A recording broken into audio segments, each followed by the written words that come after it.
Well, good evening. I'm Allison Law, and for the last 12 years of my career, it's been my great honor to work with authors, learn and study literature, and introduce the world to their amazing stories. On behalf of the Marcus JCC of Atlanta and the National JCC Literary Consortium, I am pleased to welcome you to this very special Book Fest in Your Living Room event. And as so many people are joining us tonight from their living rooms, dens, or home offices, I am very, very pleased to welcome the best-selling authors, Marie Benedict and Victoria Christopher Murray. We're going to be discussing their exciting bestseller, The Personal Librarian. It's a remarkable novel about Belle DaCosta Green. For the purposes of our discussion, I'm going to refer to her as Belle, like she and I are great buddies. She was a real life person who became one of the most powerful people in New York society as a personal librarian to J.P. Morgan. But she did so at great risk, expense, maybe, fill in the blank here. I definitely want our authors tonight to weigh in on what they believe Belle put on the line and how she hid part of her true identity to become this cultural power broker. But let's just say there's plenty of reasons why this book is at the top of everyone's must-read list this year. It was a Good Morning America Book Club pick back in July. And you can get your copy tonight by checking out your local JCC's websites for their independent booksellers. The book is also available, if you saw the little slideshow earlier, from the official bookseller of the MJCCA and the National JCC Consortium, Capella Books. So I know you're going to have a lot of questions, and we're all still trying to become Zoom experts. But down at the bottom of your screen, you're going to see the little comment Q&A buttons. That's where I want you to post your questions tonight. And I'm going to try to get to as many of them as possible. Just like when we've been together in person at the MJCCA, we usually hold all questions until the last 15 or 20 minutes. Don't hold back tonight. I'll be checking that Q&A box as we go along, and we will make sure that we get to everybody's questions. But we do respectfully request that you do not use the chat function. So just look at that Q&A function on the right bottom part of your Zoom screen. We're not going to be looking at the chat screen. So before we get to the main event, and as people are still connecting, I'd like to tell you a little bit about our honored guest. Marie Benedict is a lawyer with more than 10 years experience as a litigator. A graduate of Boston College and the Boston University School of Law, she is the New York Times and USA Today best-selling author of The Only Woman in the Room, The Mystery of Mrs. Christie, Carnegie's Maid, The Other Einstein, and Lady Clementine. All of those books have been translated into multiple languages. She lives in Pittsburgh with her family. And she is joined tonight by her co-author, Victoria Christopher Murray. Victoria is an acclaimed author with more than 1 million books in print. She has written more than 20 novels, including Stand Your Ground, which was an NAAC Image Award winner for Outstanding Fiction, and a Library Journal Best Book of the Year. She holds an MBA from the New York Stern School of Business. So please welcome both Marie and Victoria to our virtual stage. Ladies, I felt like we should have you do a little turn in your chairs. And I know. Thank you for having us. Thank you. We're so excited to be here. So good to see you. I do want to acknowledge that we're all still living in these extraordinary times. I wish we could be together in person. Yes. Me too. But we do have the advantage of being able to come together from our homes and have people from across the country join us, just not in Atlanta. I'm in Atlanta. Marie, maybe tell us where you are tonight and how you're doing. I'm doing great. I mean, I have to say, I feel so thankful to, wonderful festival organizers, booksellers, librarians, readers. It's been, this has been such a terrible time, and it's been really an honor to be part of a business and service that has really, I think, in some ways helped sustain people during this time. Yeah. So, and for us to be able to connect with each other, right, Victoria, like we are right now, and with readers is really just a gift. So I'm coming here from Pittsburgh, and I have to say, I'm so sorry not to be there in person. I was at the Marcus JCC for, I think Pam and I decided it was the other Einstein. I can't be sure, Yeah. but it was a few years ago, and it was such an incredible experience. And I wish Victoria and I were there in person, and maybe someday in the near future, we'll be able to do that. Yeah, it's a great, great crowd. I miss all the hugs, and I miss the big chocolate chip cookie. I know. We always had beautiful chocolate chip cookies with the book covers on them. So Well, as soon as you said that, I'm there. yeah. So Victoria, where are you tonight? I am in Washington, D.C. I'm finally home. Since I got vaccinated, I have been traveling quite a bit. For a year, I was just in my living room, bedroom, office. And so I just came back from a 10-day trip away to do some writing, to just get away and do some writing. So I'm happy to be here. And I'm so glad that we've adapted. I can't imagine what this would have been like without these platforms, without Zoom. Yeah, it is amazing how we've been able to pivot thanks to technology. And Yeah. So thank thankful. goodness. Although some days it's like, I did put on proper undergarments and I did tonight. And I am drinking water, but I hope I'm toasting all of you who I don't get to hug and say hello to in person here in Atlanta. We will be together again soon. Yes. So. Yes, I believe that. I do too. Although I will miss, not being able to wear my sweatpants. Yes. I will miss that. Well, Marie, I think you were the first to encounter the woman who brought us all together tonight, Belle DaCosta Green. So maybe you can tell us why a commercial litigator was spending time in the Morgan Library and how you came across this incredible woman. Wow. I mean, it's taking me back a long ways. I don't like to say exactly how many decades ago to date myself, but it's been a lot of decades since I was a commercial litigator in New York City for over a decade. And it was not what I was called to do. Definitely not. And I knew it probably from the beginning. I think a lot of people do from the beginning. But I stuck it out. And during those years, I was kind of, trying to seek out another path. I'd always had a fascination with history and the untold stories that kind of lurked in the past, especially women's stories. I was a history major in college, and I don't know, I always thought that maybe would be what I did. And I got detoured along the way, as many of us history majors do. And so I would kind of play hooky for my very long hours at very large New York City firms. And I would duck out when I had a free hour, which was rare, but I would duck out and I would go to the cultural institutions in New York City. And when I say duck out, it's because I worked till like 10, 11, 12 o'clock at night most nights.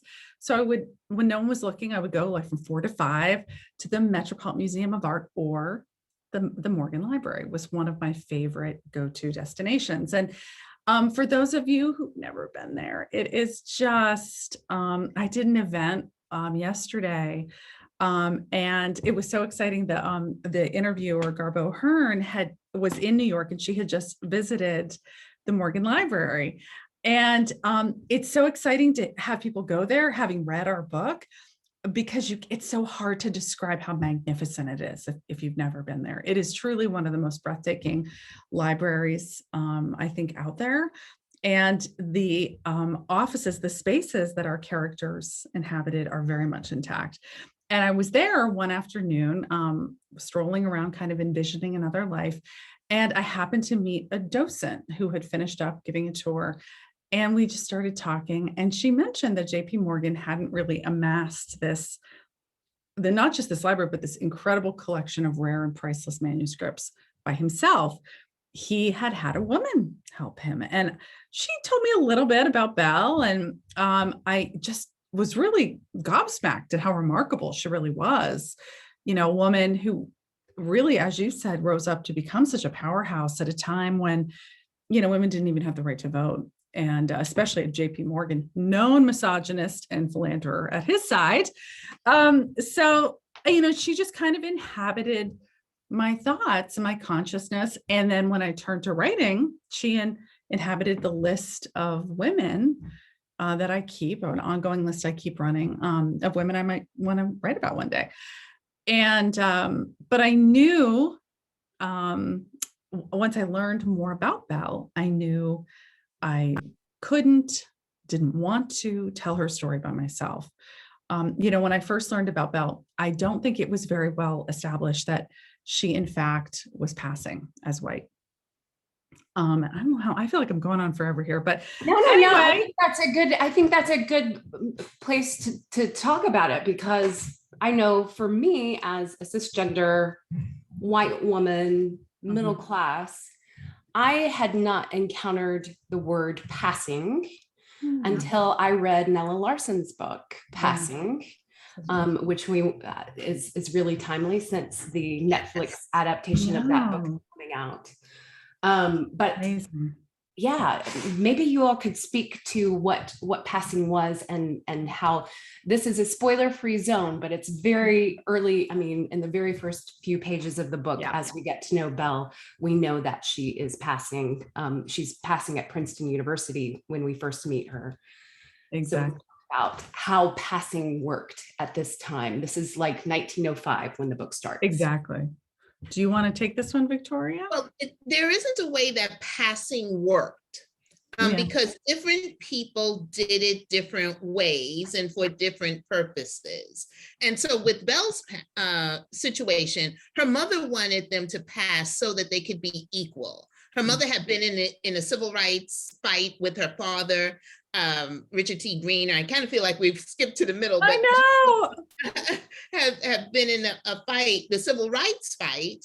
And so her mother really believed in equality during the Reconstruction period. But when the Civil Rights Act of 1875 was overturned, she saw the writing on the wall, and she said, there's no way that Black people will be treated equally in this country. We have to use the only thing that we have, which is our skin tone, and pretend that we are white. And that's what passing is. And there was a full spectrum of passing. There were people who passed and never saw their families again, and just went away. And if they saw anyone who knew them from their past, they would run in the other direction. Then the other end of the spectrum was like my grandmother, who passed for convenience.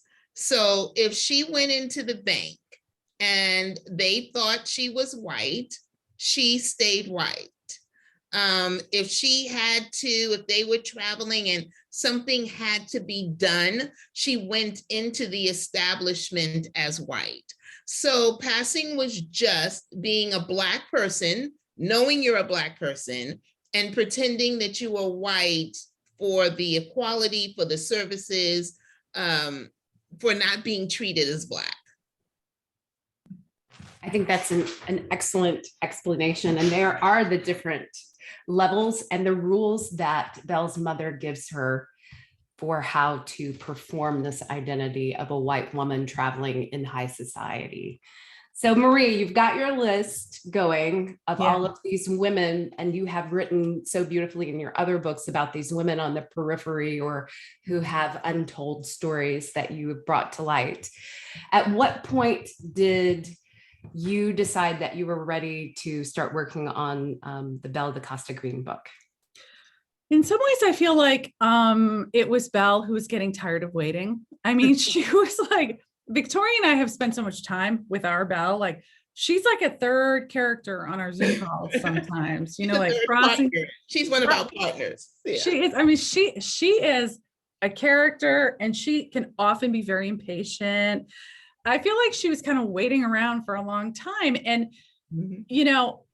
I always was fascinated with her, even when I first found out about her. But over the years, I think as her identity, her real identity started to become known, as Victoria mentioned, the fact that her father was the first Black graduate of Harvard. He was a famous in his day advocate for equality. Her mother had this incredible rich heritage. as part of this free community of color in DC. That stuff wasn't known when I first became aware of Belle. That stuff, there were always rumors about her identity, but nothing really confirmed until later.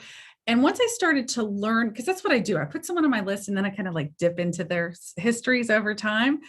And I started to amass information about Belle as more became known about her, as Heidi Artizoni's biography of her came out in 2007, which was really the first and really only biography of Belle. She just became more remarkable. I mean, she was phenomenal to start, but she also became more complex. No less phenomenal, more remarkable in many ways because of the incredible sacrifices that she had to make, the tightrope that she walked, the risks that she took to be Belle DeCosta Green. And the more I learned about her, the more, as I kind of hinted at before, I knew I not only wanted, I needed a partner. Belle, I've written, as you mentioned, about a lot of different historical women from a lot of different backgrounds, but I could not imagine what it's like to be a Black woman in this country. I couldn't even begin to understand that, whether it's in modern day or in historic times. And I knew that Belle deserved to have her story told by a Black woman. And so, in addition to her standing in the corner, tapping her feet, I also felt the urge to find the right partner. And I read, at some point in this journey, I read Victoria's fantastic book, which you should all read. If you haven't, if you've got your Kindles or whatever out, you can order it. It's called Stand Your Ground. And I don't want to put words in the author's mouth, but it's so good. It's such an important book, such a deep look at the issue of the shooting of young Black men in our country, such an epidemic unto itself. And Victoria, when I remember reading the book, and she told the story from the perspective of the boy's mother and the white wife of the police officer. And I just thought, oh my gosh, I mean, she's looking at this story from the women's point of view, which is what I'm always trying to do. And from these very different perspectives. And I don't know, I just had this feeling. I love the way she wrote. And I just thought, I wonder if she'd ever consider it. It's not, it's not contemporary. So as Victoria sometimes says, I got a little bold, and through our agents, I sent a treatment that I had, maybe a couple chapters. I don't even remember what it was. And then it got into Victoria's hands. It came into my hands, and it was 3 pages. It wasn't, it was just a summary of what the book was going to be about. But I didn't know anything. My agent just took the proposal and sent it to me and said, I want you to think about doing this collaboration. And so, okay, I've done collaborations before. I've done 6 with another author, love writing with somebody else rather than writing by myself. It's much more interesting. And, but the first thing I did was put the synopsis aside, and I Googled Marie Benedict. I hadn't met her, didn't know. So when I found out about her, I said, oh, this is interesting. She writes about women who've been lost inside the folds of history. That's interesting, but what does that have to do with me? I'm a contemporary writer. And then I saw pictures of her, and I wondered if she had ever seen any pictures of me. I said to my agent, does Marie know who I am? I mean, has she seen me? Is she looking for a different Victoria Christopher Murray? And my agent said, you know what, Victoria, she knows you're Black. Can you just read the proposal? It still took me about 3 months to do it, because the first page was just about JP Morgan, and I didn't want to have anything to do with JP Morgan. I wasn't interested in him. And my agent would call and say, have you read it? And I was like, no, I'm busy. And finally she said, you can't be that busy. It's only 3 pages. So I forced myself to read it, and the second page got a little bit more interesting. And then the last paragraph that was it. That was what should have been the first paragraph. It said, no one knew that Belle DeCosta Green was Black until she passed away. And I sat up in my chair and I was like, can I get to the phone fast enough? Because I had wasted a lot of time. And from that point forward, I wanted in on this project. I told my agent, set up a call right away. And the moment I got on the phone with Marie, I instantly knew, because I have done collaborations. I wasn't sure if Marie would know but I know the importance of liking the person. That's the first thing. You have to like the person that you're about to write with. And I adored her in the first 5 minutes. I felt the same way. Like I always say, like people are gonna think I'm like some like weird mystical person, but I just felt such a connection with Victoria. There were so many random things we were so similar on. It's hard to even explain it. Probably too boring to other people, but we both of us had come from very different backgrounds, lawyer and business. We knew we were in these professions that we knew we weren't meant to be doing, and yet that sort of professional background really influences, I think, the way we approach writing, the way we approach promotion of books. I mean, it really impacts us as people too, but there's so many other similarities, and I just felt very connected with her. And I felt lucky too, because I knew she had collaborated before. I didn't know what I was doing. I mean, looking back on it, You were bold. I was bold. The moxie of me. And Like, I'm who do I think so I glad was? she had all of that moxie. I am so glad. Ridiculous. I always tell people sometimes it's going in not knowing serves you better. Oh, absolutely. In that situation, for sure. Like, if I had really thought about what the things that could go wrong, how audacious it really was.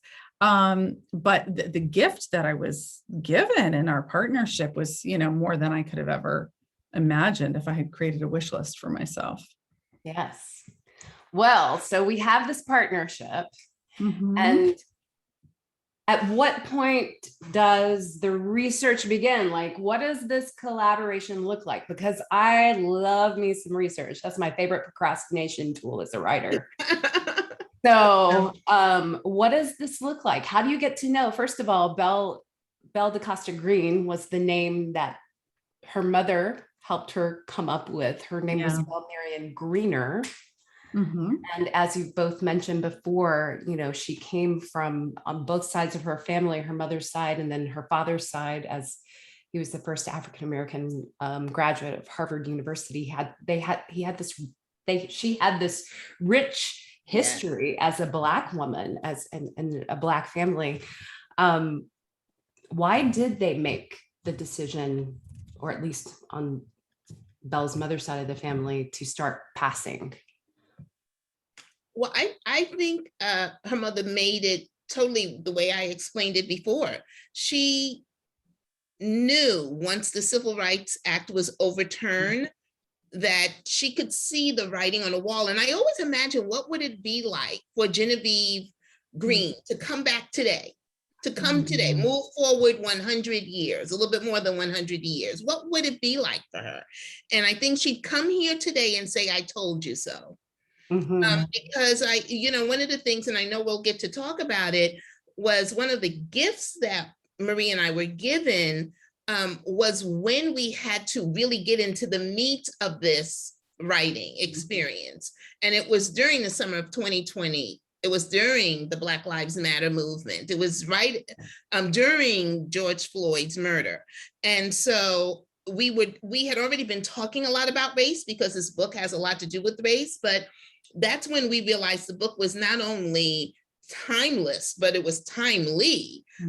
Because I think Belle's mother made the decision for them to pass because she didn't want her children to end up on the wrong side of an encounter with the police.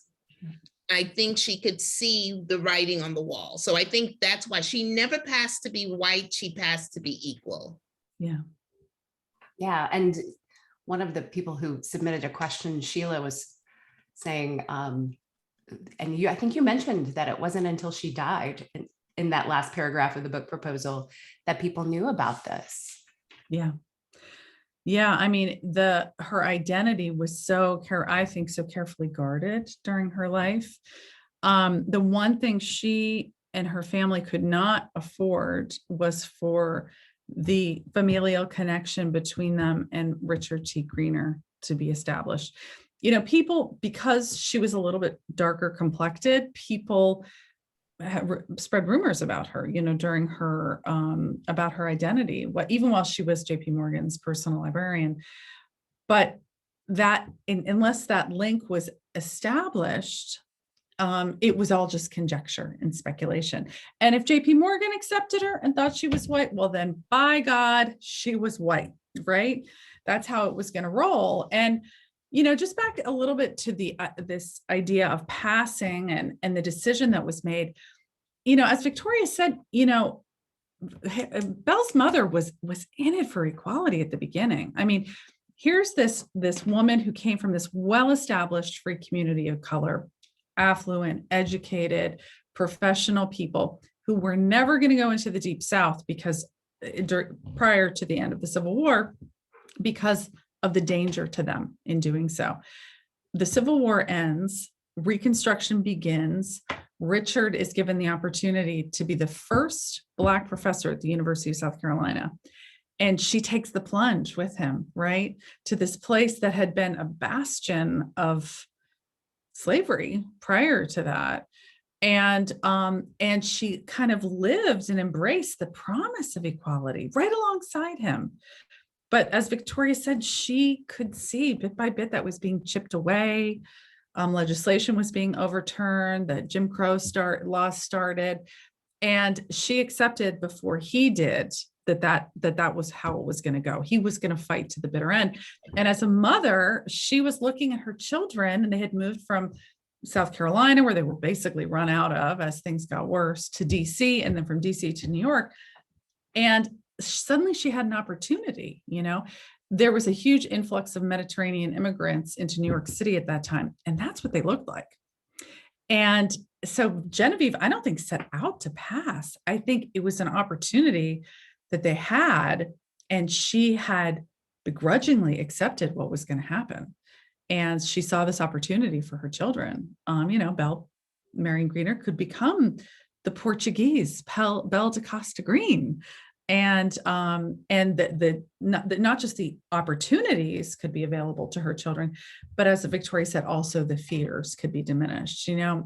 We did a lot of research, to your question, about what was going on in the country during these years. And, we think of lynching and sort of large scale acts of racial violence that happened. Like, we're now starting to become familiar with things like the Tulsa Massacre. Those things were actually really widespread all across the United States, not just in the South. They just weren't widely reported in the white press. And so those are things that Belle's mother would have been aware of. So she was trying to, I look at it as like, she's trying to protect her children. Like, she knew what the options were.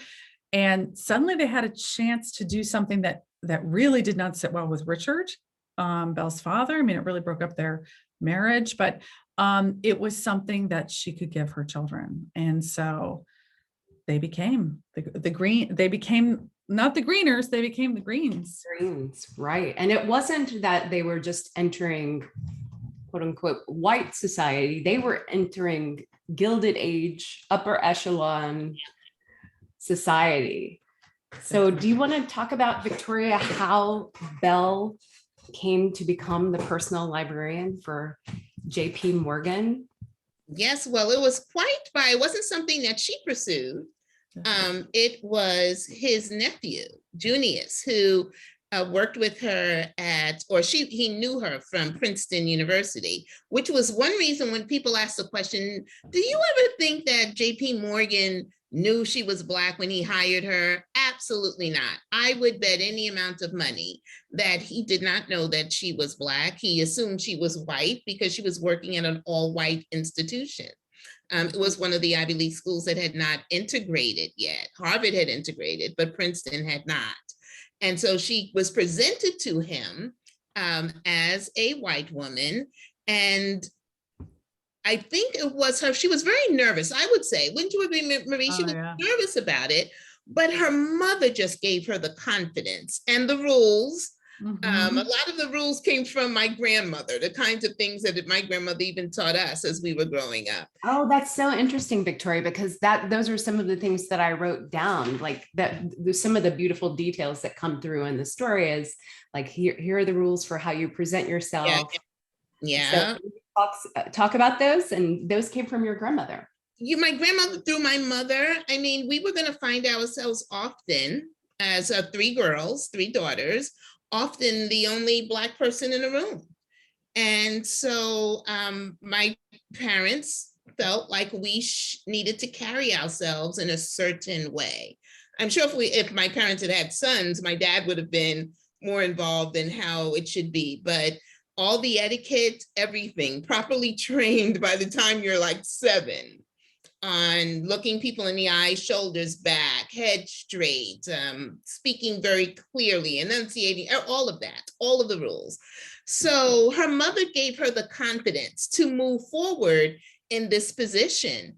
And we don't know what JP Morgan was thinking. While we always say that this is our Belle because we created her, she burned all her letters. This is our JP Morgan as well, because we had to create these characters based on what we knew about them. And we tried our best to stay true to who they were. But I could just imagine JP looking first. She was a woman, kind of collecting her like a piece of art. But I think maybe she was a bit of a challenge too. Let me see if this young woman can handle this and handle me. You know, she came highly recommended, but let's see if she's all up to what she can be. And she was just brilliant by default of DNA. Her whole family was brilliant on both sides. And she was able to, I think, exceed his expectations. Yeah, and Marie, I think you alluded to, it was well known that he was a misogynist, that he could be kind of a blowhard and take people to task.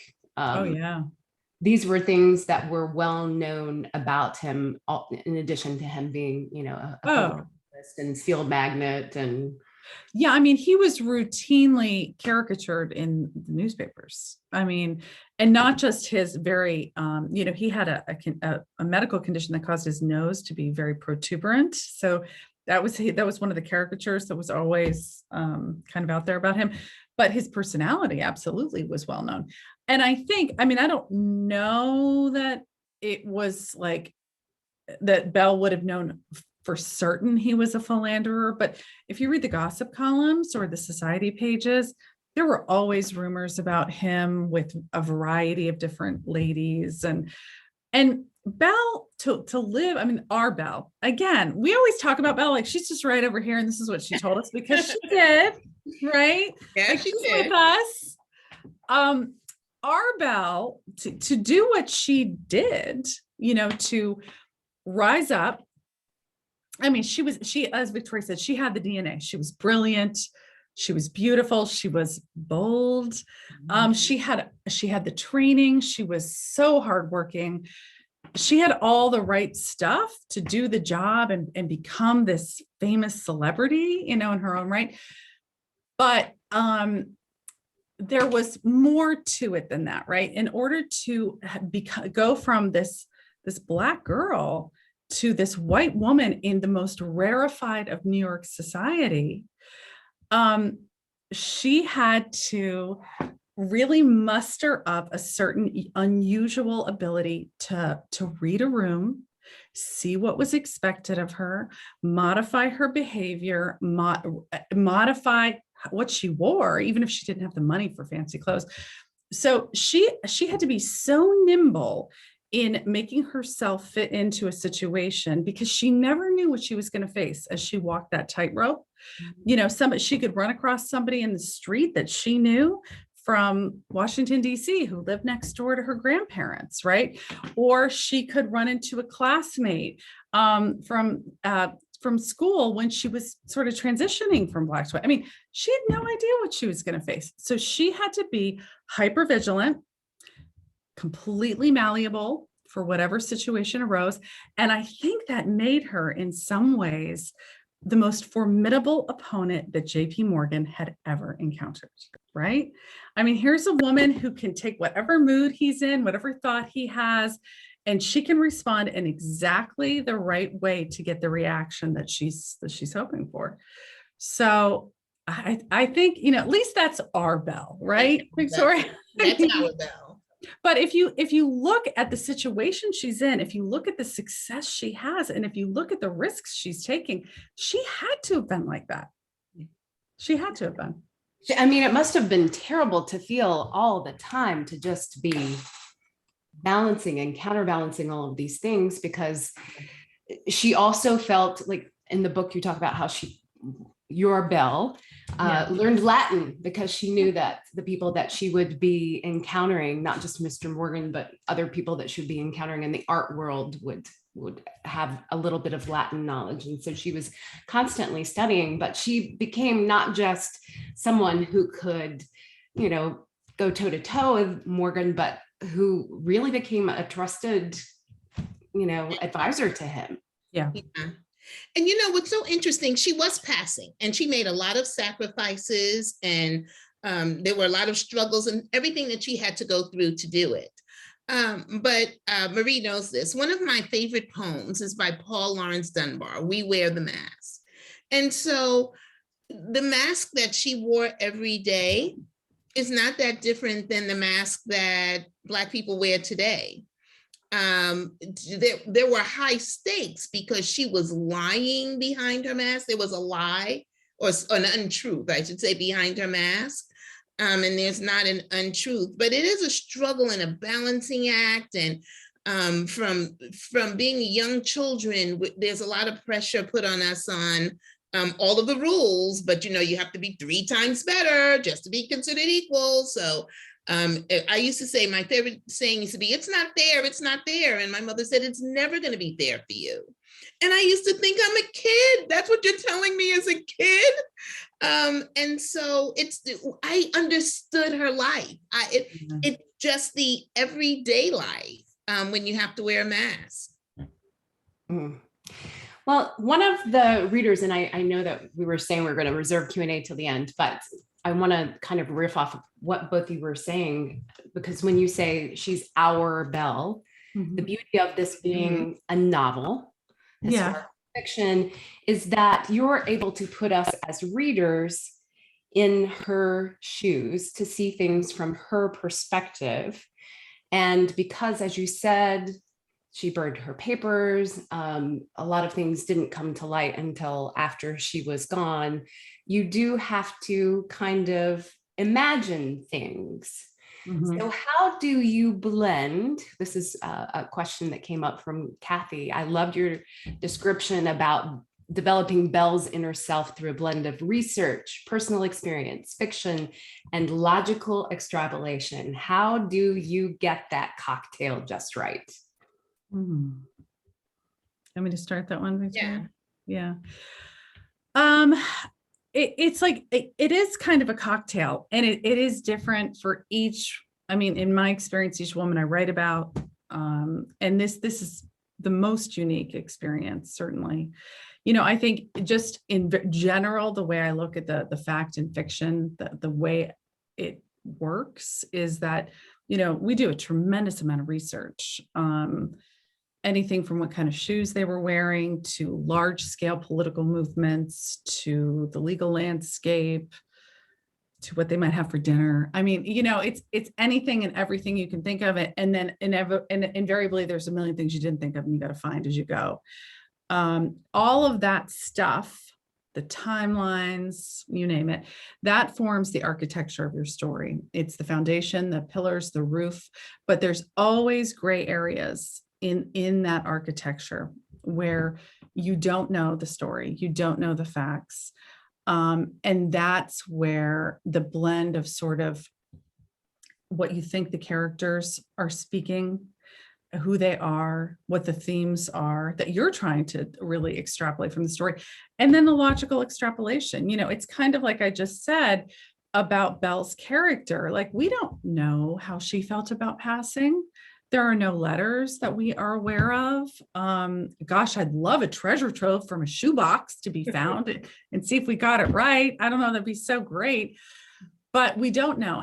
And a biographer can surmise and guess, but they can't envision the whole thing and put you there. That's just kind of outside the scope of the facts. And that's the beauty of fiction. And that's why we call it our Belle, because she is a fictional character. It's not the person. But that said, we're trying to remain as true as we can to the person we think she is and the time period she lived, while at the same time delivering that theme and that message that's both historic and modern. You know, as Victoria said, she understands Belle because in many ways, what a Black woman today has to endure and live with is not so different than what Belle had to deal with. You know, and in that way, there's so many things like that, which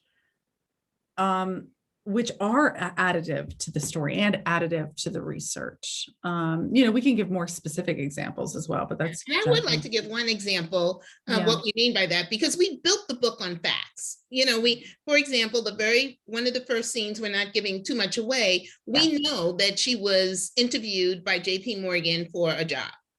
And then we also know she got the job. Those are facts that we know. What we don't know is what happened in the interview, when, you know, what did they talk about?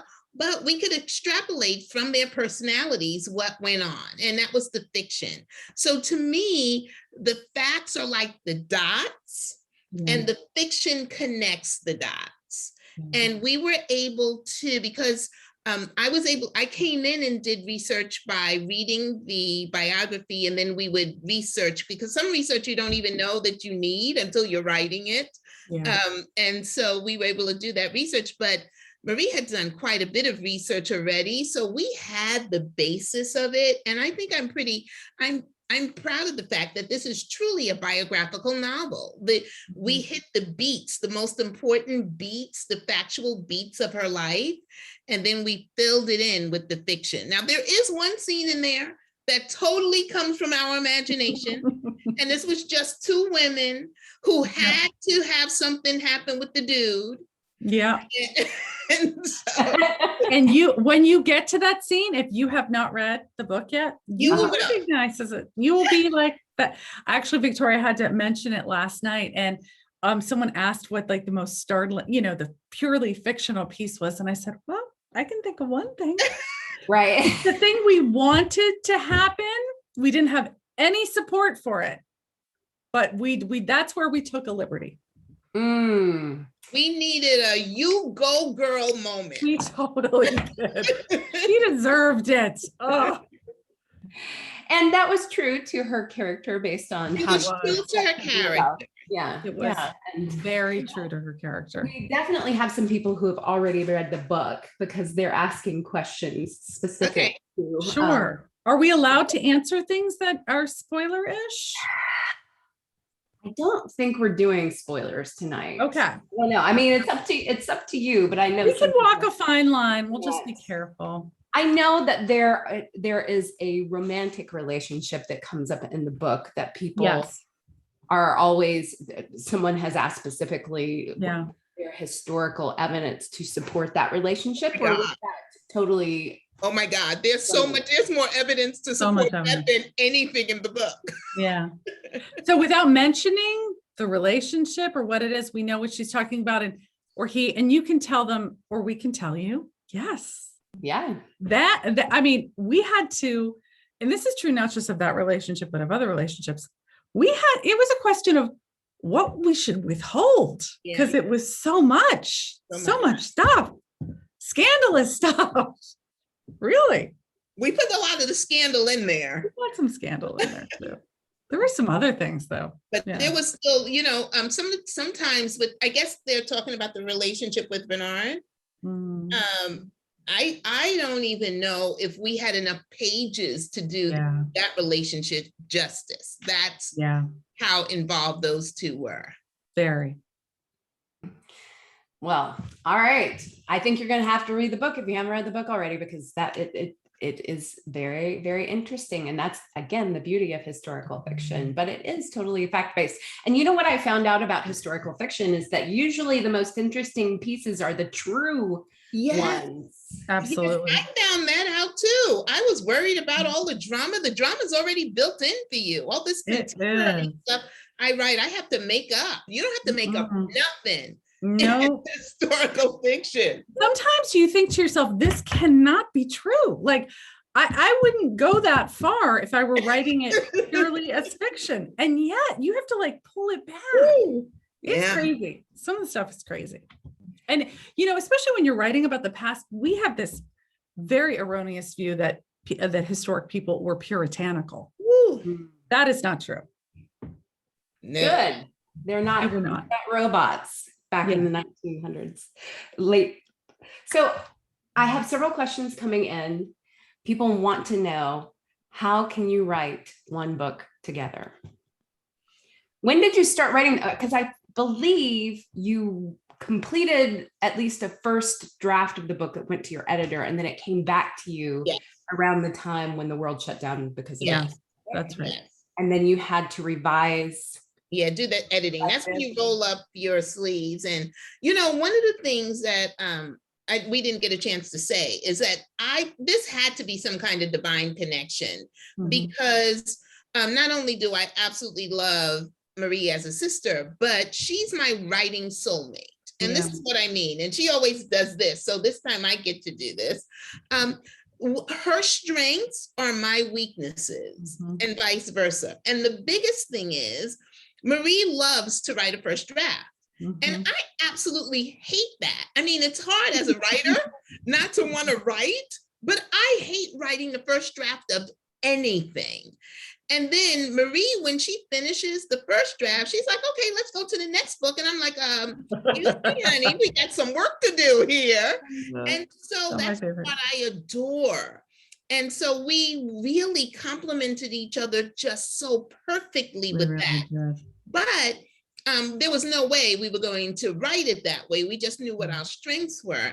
And I'm proud to say that every single word of this book we wrote together. We discussed every chapter first. We did. We knew what the chapter was going to be. We talked it out. And so by the time we went to write it, if I was writing the chapter, a lot of Marie's words were already going to be in Mhm. there, and vice versa. And then, so depending on the chapter, if it had a lot of that art history and anything historical, because that was definitely Marie's strength, she would write it first. And if I was writing about the family, I'd write it first, but then we'd switch off and give each other the chapters to go do our things with it. Right. And then we still just kept working with our strengths.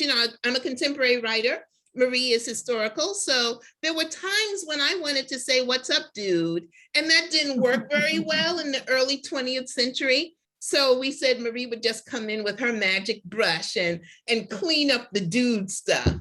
But it was so easy. Marie, I don't know if you have anything you want to say about it. It was just so easy to write with her.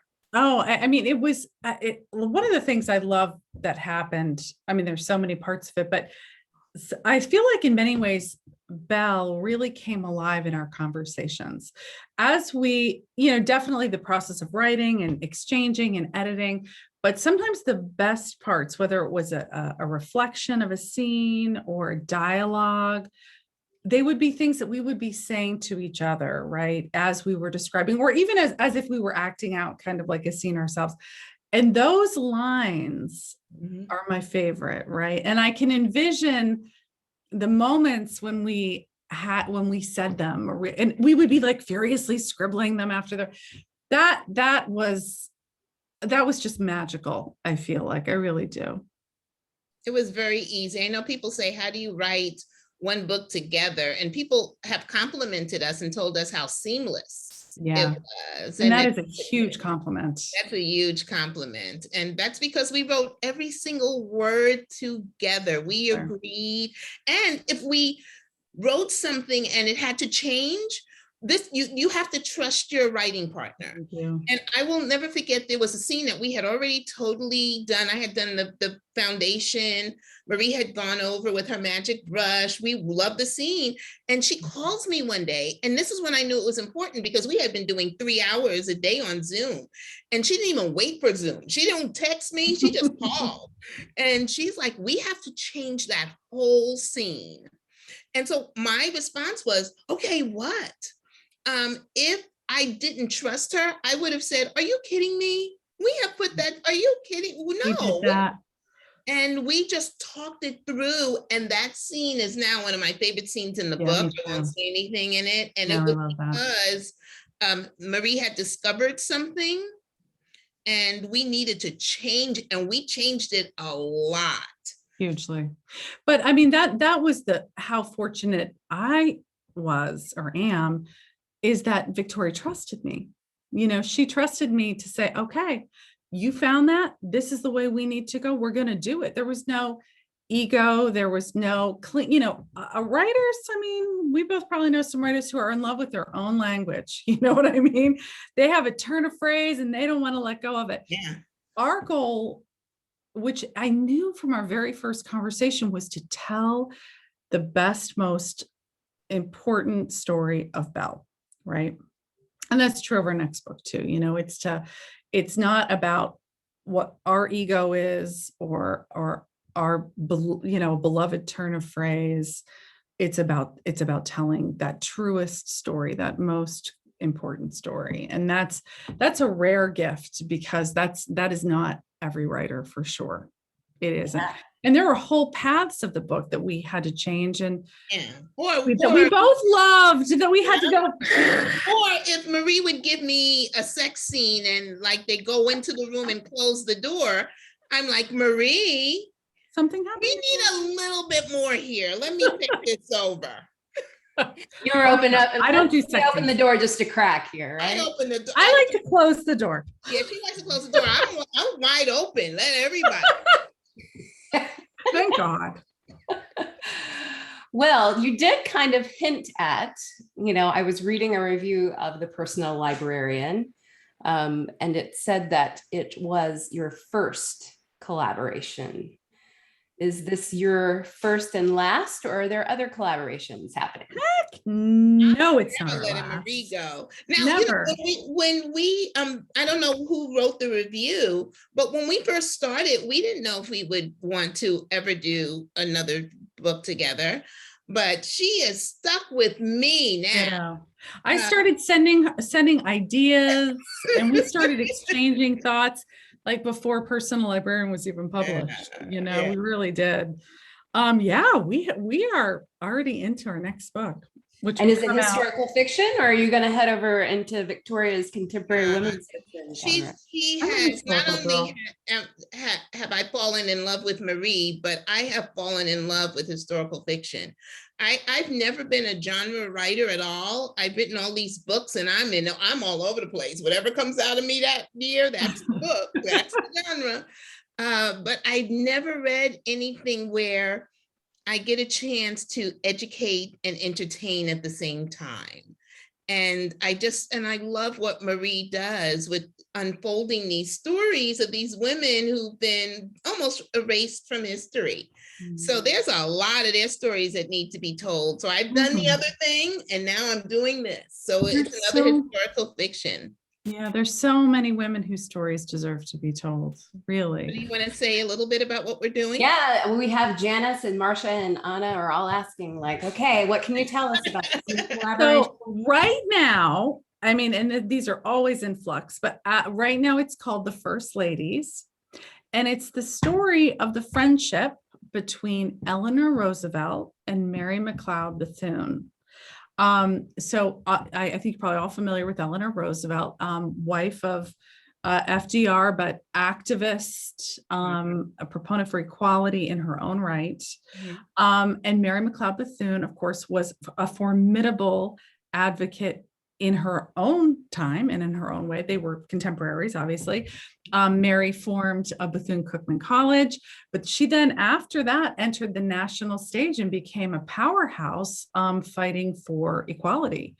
And in so many different ways. And Victoria and I were going through all the different organizations she was involved in. It's like, how did she have time? But anyway, these two women became friends before FDR was even governor of New York. So this is back in the 1920s. And that friendship, a very true friendship, and these women, they came from such different backgrounds, but they were so similar in so many different ways. They really came together, and they became together behind the scenes and in front of the scenes, staunch and fierce advocates for equality. And together, whether it was through legislation and putting forth real effective change in the government, or whether it was through symbolic acts, these two women came together through their power of their friendship to really set the stage for a change in civil rights. One of the Yeah. things that I love about this book is that I know she wasn't, but all the stories I've ever heard about Eleanor Roosevelt is, to me, she was like the first public ally. She took a lot of heat She did. for bringing this Black woman to the governor's mansion, for, cadoodling with this woman, this Black woman. Eleanor took a lot of heat for that. And Mary did as well. The NAA said that those white folks are just using you. And so neither one of them really cared. And I see Eleanor as like the first ally, the woman who really just wanted to get in there and use her privilege to help advance other people. And she reminds me a lot of Marie. And so I think we're going to be able to put a little bit of our own personalities and our own friendship Exactly. in here as well. So I'm very excited about this book. I'm so excited. I mean, I feel so fortunate in, obviously in the personal librarian, but more than anything in my friendship with Victoria. And, we, as Victoria said earlier, we were talking about historic racism every day with the book because that's so much a part of the story. And then as the world changed, and we were in this Zoom universe together every single day, and things were happening all around us and social unrest, we really had to have so many conversations about modern day racism and Victoria's personal experiences, the experience of her extended family. And she trusted me enough to share those experiences with me. And, sometimes those were uncomfortable conversations. Sometimes they were awkward. Sometimes I was afraid of saying the wrong thing. And I feel like, at the end of all of that, we feel like we can talk about anything with each other. And that's what, and we do. And we do. And, we feel like that's what's really needed is people having the opportunity to come together and have those awkward conversations. How can you develop true understanding without it? So, for us to actually this relationship between Eleanor and Mary, we envision all sorts of missteps, all sorts of awkward conversations as they endeavor to get things right. Yeah. Just Well, like- I think it's time for us to get uncomfortable and have those types of conversations. Yeah. And it's really good. And Marie is a perfect person because sometimes I'll say something or I'll send her something. And so before she responds, she'll say, what does this mean? Like, let me make sure I know because she doesn't know. You don't know what it means to me. Right. But I will tell her about lots of things that are going on every day. And so she was like, so sometimes it'll just make her so angry. Yeah. Sometimes I don't want to tell her. And sometimes Victoria I'll get angry and Victoria will be like, no, that's not how we're going to play this one. Don't respond. That's what they want. Let it go. Something happened today. And I was like, exactly. And I was like, well, shouldn't I take care of that? And she's like, no, that's so, it's so much of it is about listening, talking, having those hard conversations, being open to getting it wrong, being open to someone else's perspective. And, we hope that our books can in some way provide people with an opportunity to think about things that way and then maybe talk about things that way. Yeah. Well, unfortunately, we've come to the end of the hour. So I want to get in one last question for you before we thank you so much, Marie Benedict and Victoria Christopher Murray, for being with us to talk about the personal librarian. But there's an inscription that Belle's father puts in her book that he gives her for her 10th birthday. Mm-hmm. And I want to read it. It says, one day the beauty of your mind and the beauty of your art will be as one. I wonder what that inscription means to each of you now that you have had this time to have this book published and out in the world. Wow, we worked a lot on that line, didn't we, Marie? Well, but I'm pointing at Victoria because in the end, those are Victoria's words, really, they are. But we went round and round Yeah, we about were, it. we did, I thought it was a combination of us just putting it together, but It was, but can I just say this? And I don't want to go on too much, but Victoria, and I'm just going to speak for her, even though she's right here. She is and was a daddy's girl. And she felt from the beginning, she could see that Belle was too. And she was, I mean, our Belle was. And she could just feel what that inscription could have been, should have been, and what it would have meant to Belle. So you go. yeah, and that's true. It would come from my relationship with my father, who had me believing that I was the Queen Victoria until I went to school in the second grade. And then my teacher told me it was this woman who lived across the pond. And it wasn't me. And so I got in trouble when I told her she needed to go back to college, but that's a different book. I just knew that her father would say something that would just be encouraging to her. Her father always talked about her being a beauty and the beauty of her mind and everything. So I think he just knew that she would grow up to be this full woman. He could imagine what she was going to be, and she grew up to be that woman. Mm. Well, our special thanks to you, Marie, and to you, Victoria, and to everybody who joined us tonight. We have all got to read The Personal Librarian. If you haven't already gotten your copy, please support your local independent bookseller. And thank you again for sharing this incredible woman with us. Before we leave, let me give one more little plug, more exciting book festival in your living room events that we have ahead of us. This Thursday night, we have HGTV star Jasmine Roth, the host of Help, I've Wrecked My House. It could be a whole other novel to come. And the following week, we kick off the 30th edition of the Book Festival of the MJCCA with the iconic Academy Award-winning actor Matthew McConaughey. So check your local JCC's websites and you will get the most up-to-date schedule of events. But thank you for being with us and for supporting us and these authors. I love hearing your stories. Yes, thank you so much for everyone coming. Thank you so much for having us. Okay, good night. Have We a good will. night. Bye.